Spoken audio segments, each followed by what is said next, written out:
اعوذ باللہ من الشیطان الرجیم بسم اللہ الرحمن الرحیم السلام علیکم ورحمۃ اللہ وبرکاتہ۔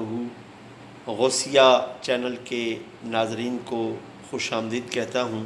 ناظرین محترم، اللہ رب العزت جل وحدہ لا شریک نے ارشاد فرمایا، یا ایھا الذین آمنوا اتقوا اللہ وکونوا مع الصادقین، اے ایمان والو اللہ سے ڈرو اور سچوں کے ساتھ ہو جاؤ۔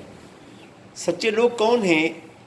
الذین انعم اللہ علیہم من النبیین والصدیقین والشہداء والصالحین، یہ وہ لوگ ہیں جن پر اللہ کا خاص انعام ہے۔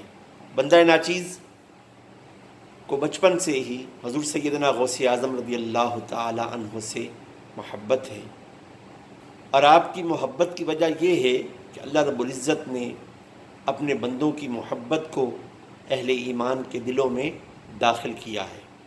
میرے قبلہ والد محترم ارشاد فرماتے ہیں رحمۃ اللہ علیہ کہ میں ایک مدرسہ میں پڑھاتا تھا، تو مدرسہ کے طلباء نے یہ شکایت کی کہ ہمیں مدرسہ میں جنات بہت تنگ کرتے ہیں۔ تو میرے قبلہ والد محترم رحمۃ اللہ علیہ نے بچوں کو اکٹھا کیا اور کہا کہ تم یہ وظیفہ پڑھو، امداد کن از رنج و غم آزاد کن، در دین دنیا شاد کن یا غوث اعظم دستگیر۔ اس عمل کی وجہ سے جنات کا بھی صفایا ہوا اور بچوں نے حضور سیدنا غوث اعظم رضی اللہ تعالیٰ عنہ کی زیارت بھی کی۔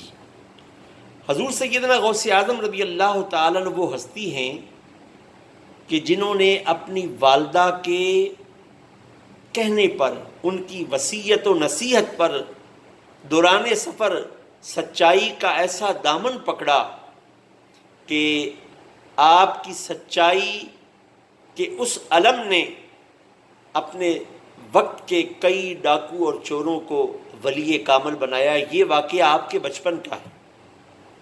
یہاں لوگ یہ کہیں گے کہ مدد کرنے والا تو اللہ ہے، مدد کرنے والا اللہ ہی ہے، لیکن بِإِذْنِ اللہ جو اللہ کے بندے ہیں وہ اللہ کے حکم سے مدد کرتے ہیں۔ جیسا کہ دعا کے اول آخر درود و سلام پڑھنے کا مقصد یہ ہوتا ہے کہ دعا اللہ رب العزت کی بارگاہ میں شرف قبولیت حاصل کرے۔ وہ دعا زمین و آسمان کے درمیان معلق رہتی ہے کہ جس دعا کے اول اور آخر درود و سلام نہ پڑھا جائے۔ تو اپنے بچوں کو سچائی کا درس دیں، میرے چینل کو سبسکرائب کریں۔